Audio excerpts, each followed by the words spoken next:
O Espírito Santo nunca não habitou conosco. Nunca.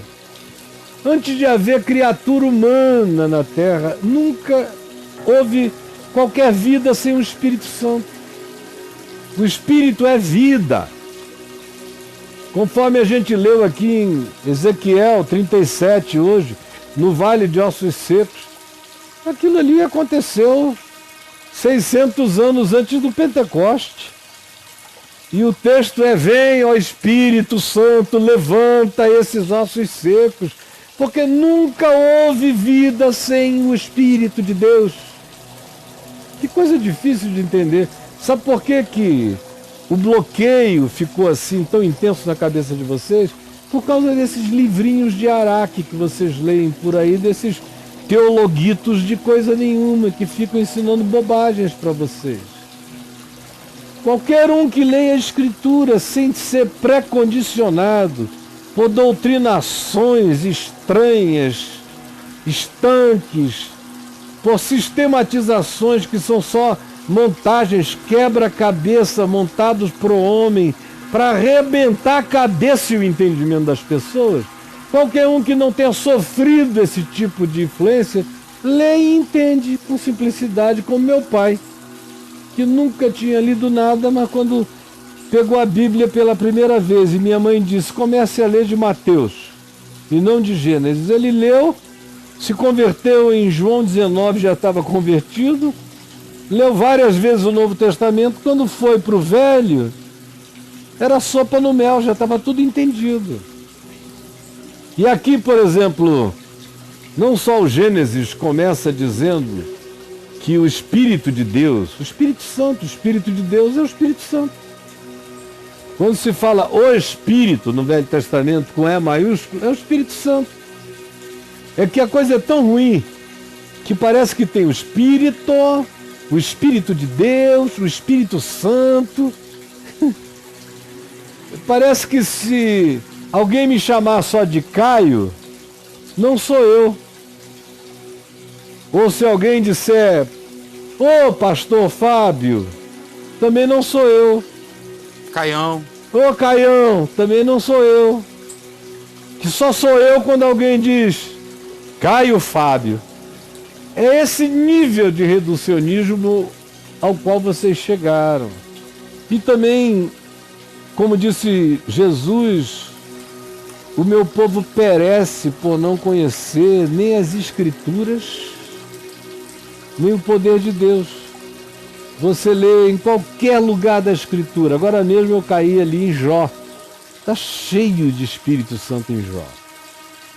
Mas para não sair falando que a minha cabeça está aqui borbulhando de uma quantidade enorme de textos, tanto no Velho quanto no Novo Testamento, deixa eu ler só o Salmo 104, versículo 30, que diz assim: envias o teu Espírito, com E maiúsculo, o teu Espírito Santo, o Espírito de Deus. Está falando da criação.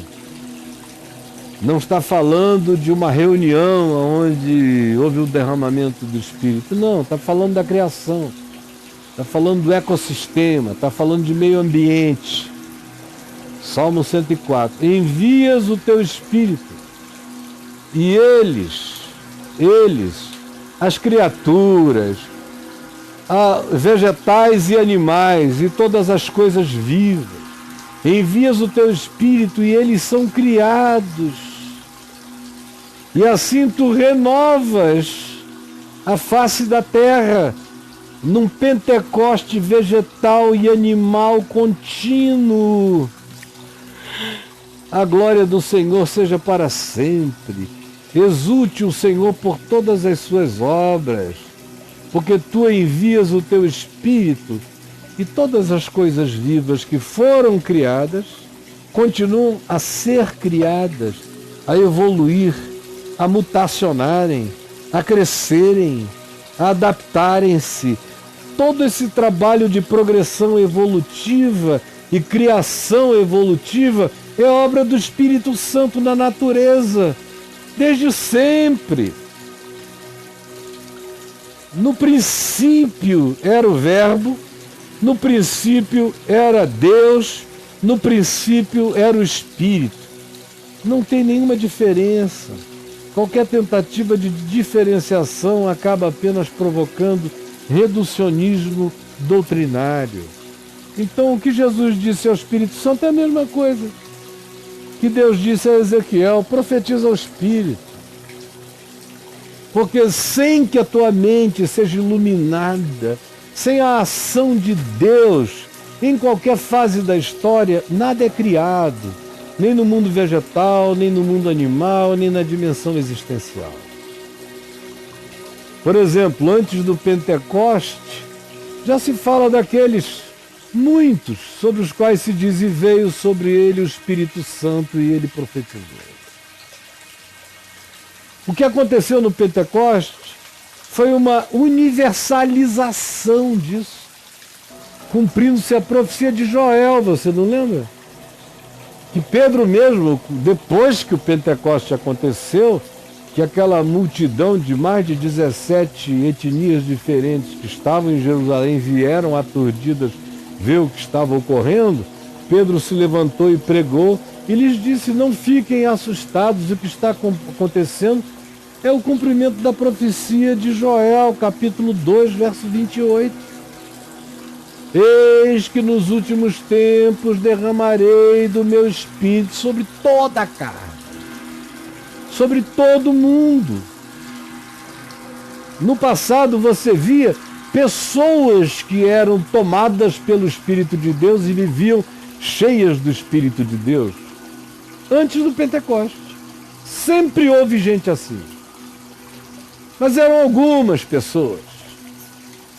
A maioria experimentava os eflúvios da habitação do Espírito com os homens. Havia alguns homens que habitavam o Espírito Santo.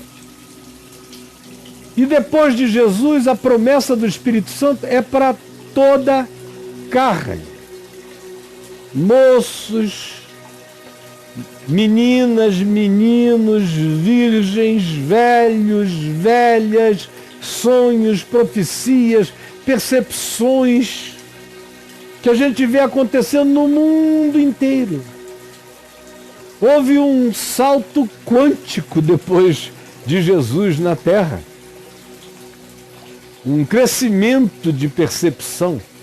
Não dentro da religião, porque quanto mais religião, mais burrice. Você veja que as grandes revelações, as grandes percepções, as grandes descobertas, as grandes criações, os grandes achados, todos eles vêm do Espírito Santo. Ou você acha que Einstein era só um gênio? O próprio Einstein não pensava de si mesmo assim.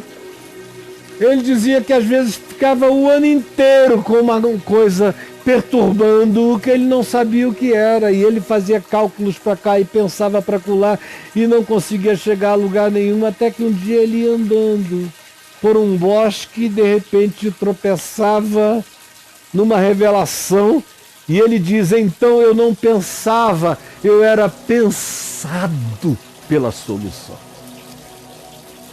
Aí você diz: isso é heresia, Caio. Você que é o herege, meu filhinho querido. Não leu a Escritura, nem crê no poder de Deus. Porque o apóstolo Tiago, irmão de carne de Jesus, que escreveu a epístola chamada de Tiago, diz: pois toda boa dádiva, toda, qualquer uma, em qualquer lugar da terra, em qualquer pessoa, toda boa dádiva, toda descoberta, toda ciência, toda medicina, todo discernimento, toda arte, toda construção que promova a vida, a facilitação da vida, toda boa dádiva, todo dom perfeito vem do alto, descendo do Pai das luzes, acerca de quem se diz que Ele é a verdadeira luz que, vindo ao mundo, ilumina todo homem. Toda boa dádiva, todo dom perfeito vem do alto, descendo do Pai das luzes, em quem não pode haver nem mudança, nem sombra de variação. Não há relatividade disso, nem há limitação. O Espírito está se derramando, já se derramou e continuará se derramando sobre toda a carne. sobre os que sabem, sobre os que não sabem, sobre os que tiveram a informação, sobre os que não tiveram a informação, porque Deus é livre para se manifestar para além de toda a questão. Então é óbvio, o que ele disse a Nicodemos é o que está dito em toda a Escritura. Ou como se diz no início, por exemplo, do Evangelho de Lucas, sobre Simeão e Ana. Ou se diz de João Batista antes do Pentecoste acontecer. João morreu, foi decapitado antes de tudo isso. Mas o que é que se diz de João? E esse menino será cheio do Espírito desde o ventre materno. O que é que se diz de Simeão? Que o Espírito Santo revelou a ele que ele estava diante da salvação do mundo. A mesma coisa de Ana, que era uma mulher piedosa, consolada pelo Espírito Santo, e o Espírito Santo deu a ela essa certeza de que Jesus era quem Jesus era. Então, por favor, parem com o reducionismo, entendam a diferença e leiam o meu livro. Se vocês lessem o meu livro, O Espírito Santo, Deus que vive em nós, se lessem, tudo isso está explicado nos detalhes.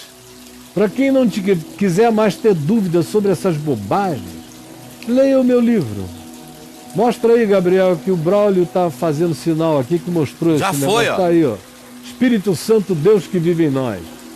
Tá aí, vá lá na loja do portal caifab.net, pegue e leia para você nunca mais ter dúvidas a esse respeito. Tudo isso está ensinado lá, tá bom?